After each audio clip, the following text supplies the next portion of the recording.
దేవునికి మహిమ కలుగును గాక. అందరికీ ప్రైజ్ లాడండి. బాగున్నారు? అందరిని బట్టి దేవునికి మహిమ కలుగును గాక. ఈ ఉదయకాలాన్ని కూడా లేచి ప్రార్థన చేసి ఉంటారు. తప్పకుండా చేయాలా. ప్రార్థన అనేది మన జీవం అని ప్రతిరోజు మనం నేర్చుకుంటున్నాము. ఒకవేళ ఆలస్యమైనా కూడా ఏదో ఒక టైం చూసుకొని వెంటనే మీరు ఒకవేళ కూర్చొని ప్రార్థన చేయలేకపోయినా మీరు పనులు చేస్తూ ఇంకా ఫోన్లతో ఎట్లా వేరే వాళ్ళతో మనం మాట్లాడుతుంటామో అలాగే కొంచెం సేపు ఇంట్లో వాళ్ళు లేకముందే మనము దేవునితో మాట్లాడదాము. దేవుని కొరకు మనము ఆ గొప్ప దేవుడు మన కొరకు అనుగ్రహించిన ఆనందాన్ని మనం పొందుతున్నట్టుకు ఎల్లప్పుడూ మనం సిద్ధ మనసులో ఉందాము. కాబట్టి అనుదినము దేవునితో మీరు మానక ప్రార్థన చేయటం అనేది మర్చిపోబోకండి అని మీకు నేను మనవి చేసుకుంటున్నాను. చూడండి, ఈరోజు మన వాక్యాన్ని ధ్యానించుకున్నాము. రోమా పత్రిక 4వ అధ్యాయము 18 నుంచి 25 వచనాల వరకు చక్కటి మర్మముతో కూడినటువంటి ఒక సాటి అయినటువంటి మనిషికి పొందుకునేటువంటి విశ్వాసము, ఆ బలం అనేది మనం నేర్చుకున్నాం. ఇక్కడ ఆది కాండంలో ఈ యొక్క రోమా పత్రిక 4వ అధ్యాయము 18 నుంచి 25 వరకు రాయబడినటువంటి మాటలు అబ్రహాము గురించి రాయబడుతున్నాయి. ఆది కాండంలో అబ్రహాము ఒక బొమ్మలు అమ్ముకునేటువంటి తండ్రికి పుట్టినటువంటి కుమారుడు. అంటే వాళ్ళ వృత్తి బొమ్మలు చేసి అమ్మేటువంటి పని. అలాంటి వ్యక్తిని దేవుడు ఎంపిక చేసుకొని, ఇదిగో అబ్రహమా, నేను గొప్ప జనులకు ఆశీర్వాదకరంగా నేను చేస్తాను, నిన్ను నేను ఆశీర్వదిస్తాను అన్నప్పుడు ఆయన ఏ విధమైన సందేహం లేకుండా ఆయన విన్నాడట. ఆ మాట, అవునా తండ్రి, నన్ను అలా చేస్తావా అని విన్నాడట. విన్న తర్వాత ఆయన ఏం చేస్తాను, నేను గొప్ప చేస్తాను. అప్పటికే సాయక రమారమి ఆయనకి 90 సంవత్సరాల వయసు వచ్చేసింది. ఆయనకి పిల్లలే లేరు అప్పటి వరకు. అబ్రహాంతో దేవుడు మాట్లాడినప్పుడు వయసు యవన వయస్సుడు కాడు. ఆయన ఎలాంటి వాడంటే దాదాపు వృద్ధాప్యంలో ఉంటున్నాడు. ఆ వృద్ధాప్యంలో ఉన్నప్పటికీ కూడా దేవుడు అంటున్నాడు, నీకు అనేక జనములకు నేను ఒక తండ్రిగా చేయబోతున్నాను అన్నప్పుడు ఆయనకు ఒక డౌట్ రావాలి. నేను ఇప్పటికీ ముసలోడిని అయిపోయాను, నా భార్య కూడా ముసలాం అయిపోయింది, ఇంకా చూస్తే ఈ లోక సంబంధమైనటువంటి ఆ మెన్సెస్ కూడా ఆమెకి లేదు, ఇంకా ఆమెకు నాకు పిల్లలు పుట్టేదానికి ఆస్కారమే లేదు, ఈయనేమో అనేక జనులకు నన్ను తండ్రిని చేస్తానంటున్నాడు, ఇది ఎలా అనేటువంటి ఒక క్వశ్చన్ మార్కు అబ్రహాంకు వచ్చినట్టు లేఖనం చెప్పడం లేదు. ఆయన దేవుడు చెప్పినప్పుడు వెంటనే ఓకే చిత్తం ప్రభు అంటాడు. కాబట్టి ఆయన యొక్క విశ్వాసము సందేహం అనేదే రాలేదు. ఎక్కడో దగ్గర ఎవరితో చెప్పకపోయినా సరే హృదయంలోనైనా సరే ఒక సందేహం మనకు వస్తూ ఉంటుంది. అది మనం బయట పడకపోయినా కానీ సందేహం వచ్చినా కూడా అది దేవుడికి తెలిసిపోతుంది. కానీ దేవుడికి తెలుస్తుంది కదా, అది ఆయన చెప్పొచ్చు, ఇదిగో నువ్వు నేనైతే చెప్పినప్పుడు నువ్వేం విన్నావు కానీ నీ హృదయంలో సందేహించబడ్డావు అనే మాట దేవుడు అంటాడు. దేవుడు ఏది కూడా దాచడు, అంత బట్టబయలు చేస్తాడు. కానీ ఎక్కడ కూడా ఆయన హృదయంలో కూడా ఆ సందేహం రాలేదని ఆయన సాక్ష్యం ఇస్తున్నాడు. కాబట్టి ఆయన ఎంతగానో దేవుని నమ్మిక ఉంచి ఆ దేవుని యొక్క వాగ్దాన ఫలాన్ని పొందుకున్నట్టుకు చాలా ఆసక్తితో దేవుడు చెప్పినట్టు నడిచినటువంటి పరిస్థితిని మనము చూస్తుంటున్నాం. కాబట్టి విశ్వాసమును బట్టి అతడు నీతిమంతుడుగా ఎంచబడ్డాడు. అంటే సందేహం లేనటువంటి విశ్వాసం. కొన్నిసార్లు చాలా మందికి విశ్వాసం వస్తుంటుంది. మనం చూస్తాం, పేతుర్నే చూద్దామండి. ప్రభు అయిన యేసుక్రీస్తు నీళ్ల మీద నడిచి వస్తూ ఉంటే చూసి భయపడతారు ముందు శిష్యులు. తర్వాత నేనే అని ఆయన అన్నప్పుడు ఆయన అంటాడు, పేతురు నేను కూడా నడుస్తాను ప్రభు ఆ నీళ్ళలో అంటాడు. ఓకే నడు అంటాడు. ఆయన ఎప్పుడైతే నడిచేదానికి స్టార్ట్ చేస్తే నీళ్ళ మీద నడుస్తూ పోతాడు. కొంచెం సముద్రంలో అలలు అలాంటి శబ్దం వచ్చినప్పుడు ఈ యొక్క పేతురు హృదయంలో కొంచెం సందేహం, భయం వచ్చింది. అమ్మో ఆలోచేస్తుంది, నేను ఎక్కడ మునిగిపోతాను అనేటువంటి భయం తనలో వచ్చేసినప్పుడు ప్రభు వెంటనే ఆయన్ని ఖండిస్తారు. ఎందుకు సందేహిస్తున్నావు, అల్ప విశ్వాసి అంటున్నాడు. అంటే విశ్వాసం అయితే ఉంది. ఆ విశ్వాసం ఎలా ఉందంటే సందేహపడేటువంటి విశ్వాసంగా ఉంటుంది. అవుతుందా కాదా, నేను మునిగిపోతానా, నేను లేకపోతే తేలుతానా, ఇలాంటి ఆలోచనలతో ఉంటున్నాడు పేతురు.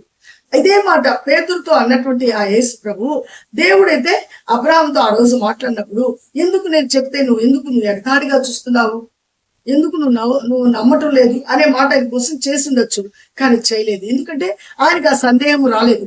అదే శారమ్మకు వచ్చింది సందేహం, నాకు పిల్లలు పుడతారా అని ఆమె నవ్వుకునింది హృదయం. ఆ మాట దేవుడికి వినిపించి, నువ్వు నవ్వావు చూడు, నువ్వు తప్పకుండా వచ్చే సంవత్సరానికి నీ యొక్క చంకను నువ్వు బిడ్డను ఎత్తుకోబోతున్నావు అనేటువంటి మాట చెప్తాడు ఆయన. ఆ నవ్వినందుకు తన తప్పును ఒప్పుకుంటుంది. అక్కడ నేను చెప్పలేదు ప్రభు అనటం లేదా. కాబట్టి ఇక్కడ మనము ఈ యొక్క ఎపిసోడ్ అంటే జరిగినటువంటి విషయాల్లో ఈ యొక్క రోమాపత్రిక 4వ అధ్యాయము 18 నుంచి 25 వరకు రాయబడినటువంటి మాటలు బలమైన విశ్వాసం. ఆ విశ్వాసమే మన పునాది. ఆ విశ్వాసం అనేది లేకపోతే మనం ముందుకు కొనసాగలేం. ఆ విశ్వాసం ఎక్కడ పెట్టాలి? మనము సరైన దాని అని మనం విశ్వాసం ఇచ్చాల. ఆ సరైనదే ప్రభు అయిన యేసుక్రీస్తు వాడు. ఆయన ఎందు విశ్వసించువాడు కలవరపడడు. ఆయన ఎందు విశ్వాసం ఉంచువాడు కలవరానికి చోటే లేదు.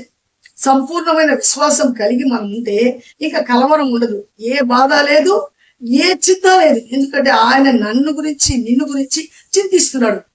మన బాధనంతా ఆయన భరిస్తున్నాడు. స్టెఫన్ రాళ్లతో కొడుతుంటే కూడా స్టెఫన్ అబ్బా నొప్పి, అయ్యో నొప్పి, నన్ను తప్పించండి అనటం లేదు.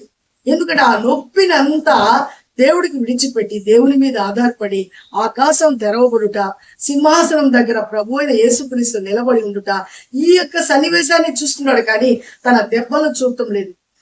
కాబట్టి ఆ రోజు తన మీద పడినటువంటి రాళ్ళు అంటే శరీరానికి తగిలి శరీరంలో ఏం రావాలా? బ్లడ్ వస్తుంది. కానీ తనకి ఎలా తగిలి ఉండొచ్చు? ఒకవేళ ఒక పువ్వులాగా తగిలి ఉండొచ్చు. అంటే ఆ దెబ్బలన్నీ దేవుడే ఆ రోజు భరించి ఆయనకు ఆ దెబ్బల నుంచి తప్పించి తన విశ్వాసాన్ని అక్కడ లోకానికి చూపిస్తున్నాడు. ఈ భూమి ఉన్నంత వరకు మనం చదువుతున్నటువంటి గ్రంథంలో మనం కూడా ఎప్పుడు మనం తరచు దాన్ని మనం ధ్యానిస్తుంటాం. కాబట్టి దేవుడికి ఇష్టడుగా దేవుని యొక్క ప్రిస్టేజ్ ని కాపాడాడు ఆ దినం స్టెఫన్. ఏమని? అయ్యా వీరేమి చేయించున్నారు, వీరు ఎరుగుటలేదు, వీళ్ళ మీద ఈ పాపం లేకుండా చేయమని ఆయన ప్రార్థన చేస్తూ తన ఆత్మను దేవునికి అక్కడ అప్పగించిన పరిస్థితిని చూస్తున్నాం. అంటే సంపూర్ణమైన విశ్వాసం. కాబట్టి అబ్రహాం అంత విశ్వాసంగా ఉన్నాడు కాబట్టి ఈ దినం ప్రపంచం అంతా అబ్రహాం సంతానం అని పేరు తెచ్చాడు. ఆ రోజు చెప్పిన మాట దేవుడు. నీకు ఆ రోజు పిల్లలు లేరు, పిల్లలు పుట్టేదానికి ఆస్కారమే లేదు. అయినప్పటికీ కూడా దేవుడు చెప్పిన మాట నిజం అని విశ్వసించాడు కాబట్టి పిల్లల్ని పొందాడు. ఈ ప్రపంచంలో తన సంతానం ఈ దినం ప్రబలింది. దేవుడు అబ్రహాము ద్వారా మనకిచ్చిన ఆశీర్వాదము అది ప్రభు అయిన యేసుక్రీస్తు ద్వారా ఇంకా గొప్ప ఆనందాన్ని దేవుడు మనకు అనుగ్రహించినాడు. ఇందును బట్టి దేవునికి మహిమ కలుగును కాక. కాబట్టే మనం అపోస్తల కార్యము 3వ అధ్యాయము 26వ వచనంలో ఒక మాట చదివాము. దేవుడు ఏం చేస్తున్నాడంటే మనల్ని ప్రేమించి, మనల్ని పుట్టించినందుకు మనల్ని ప్రేమించి, మనం ఉండేటువంటి ఈ దుష్ట మనసు నుంచి, ఈ దుష్ట సమస్య నుంచి, దుష్ట మనసు నుంచి దేవుడు మనల్ని మళ్లించుటకు అంటే మంచిలోనికి మళ్లించుటకు ప్రభు అయిన యేసుక్రీస్తును ఒక ఆశీర్వాదకరంగా పంపించి మనల్ని ఆశీర్వదించుటకు ప్రభు అయిన యేసుక్రీస్తు లోకానికి వచ్చాడు అనే మాట అపోస్తల కార్యము 3వ అధ్యాయం 26వ వచనంలో రాయబడింది. కాబట్టి దేవుడు మనల్ని అందరినీ ఆశీర్వదించున్నాడు. అది మనం నమ్మితే ఆ మహిమను రోజు చూస్తాం. మనము ఏదో మాట చెప్పేశాడే అంటే కాదు. మాట చెప్పిన వాడు నమ్మదగిన వాడు. ఓర్పుతో సహనముతో మనం పొందుకున్న వాగ్దానాన్ని మనం అనుదినము దేవుని సన్నిధానంలో మనం ప్రార్థించినప్పుడు ఆ ప్రార్థనలు అంటే మనం జనవరి 1 రోజు వాగ్దానాలు తీసుకుంటాం. మరలా జనవరి 1 వచ్చేదాకా ఆ వాగ్దానం ఎవరికి గుర్తుండదు. తీసుకున్న 3 రోజే మర్చిపోతారు. ఎవరో చాలా మంది ఎప్పటికీ గుర్తు పెట్టుకుంటారు. అంటే నేను చెప్పబోతున్నదంటే 50% దాకా అసలు ఎవరికి గుర్తుండదు. వాళ్ళే ఆర్భాటంతో ఆ రోజు వాగ్దానాలు తీసుకుంటారు కానీ ఎవరికి గుర్తుండవు. కానీ దేవుడిచ్చే ప్రతి మాటను ఎవరైతే గుర్తు పెట్టుకుంటారో ఆ గుర్తు పెట్టుకున్న ప్రతి మాటను దేవుని సన్నిధానాన్ని తీసుకొచ్చి అడుగుతారు వారందరూ పొందుకుంటారు. అంటే వాళ్ళ ఆసక్తి వాళ్ళు దేవుడి మీద పెట్టినటువంటి విశ్వాసము. కాబట్టి ఆ దినం అబ్రహాము దేవుని అంత విశ్వాసం ఇచ్చాడు కాబట్టి ఆయన గొప్ప జనంగా చేశాడు, గొప్ప ఆశీర్వాదంగా చేశాడు. ఆ దినము గొప్పవాడిగా ఏదేదో పంటలు పండించి ఆ ఏదేదో బిజినెస్ చేసి ఇండస్ట్రీలు పెట్టి సంపాదించేది అబ్రహాము. దేవుడే ఆయన కలగ చేసుకుని ఇచ్చిన మాట ప్రకారం తన ఉంచిన విశ్వాసాన్ని బట్టి ఆయన గొప్ప చేశాడు అని ఆ దినము తన దగ్గర ఉండేటువంటి ఆ యొక్క దాసుడైనటువంటి ఎబినేజరు ఇస్సాకు అమ్మాయిని కోసం అడిగేదానికి లాబాను వాళ్ళ ఇంటికి వెళ్ళినప్పుడు అక్కడ అంటాడు, అయ్యా నా యజమానిని దేవుడు ఆశీర్వదించాడయ్యా అంటున్నాడు. అంటే ఒక యజమానికి ఎలా ఆశీర్వాదం వచ్చింది అని తన దగ్గర ఉండే దాసుడు చెప్తున్నాడు. కాబట్టి ఆశీర్వాదం అనేది ఆ దేవుడు ఇస్తే ఎన్నటికి తరగదు. కాబట్టి ఆ విశ్వాసము మూలముగా నీతిమంతుడుగా ఎంచబడ్డాడు, విశ్వాసం మూలంగా ఆశీర్వదించబడ్డాడు. విశ్వాసము మూలంగా ఈ రోజు ప్రపంచం అంతా అబ్రహాము దేవుడు, ఇస్సాకు దేవుడు, యాకోబు దేవుడు అని మనం చెప్పుకోగలుగుతున్నాం. కాబట్టి ఈ రోజు వాళ్ళ దేవుడే మన దేవుడు.